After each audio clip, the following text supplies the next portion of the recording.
সালাত আদায় করতে পারেন না পোশাক অপরিষ্কার হওয়ার কারণে এইরকম টাইট ফিট আমরা পোশাক পরি। এই জন্য ঈদের সালাত আদায় করতে হবে, নতুন পোশাক করতে হবে। নতুন পোশাক মানে হচ্ছে টাইট ফিট পোশাক পরা, নাকি?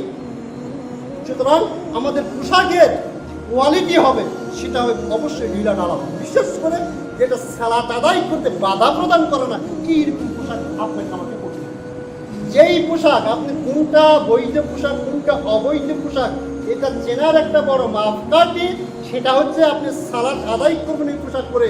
সালাত আদায় করতে যদি রুকুতে গিয়ে যদি কষ্ট হয়, সিজদাতে গিয়ে যদি কষ্ট হয়, বুঝতে হবে এই পোশাক ইসলামী পোশাক নয়। আল্লাহ ওই রকম পোশাক নাজিল করতে পারেন না যে পোশাকের মাধ্যমে আল্লাহর সালাত আদায় করতে কষ্ট হয়। এটা মাপকাঠি, আপনি দেখে নেবেন, পোশাক পরার পর দেখে নেবেন এই পোশাকের মাধ্যমে যদি আমার সালাত ঠিক হয়ে যায়, কোনো প্রকার সমস্যা যদি না হয়, এই পোশাক আমি পরিধান করার চেষ্টা করব। আরেকটি যে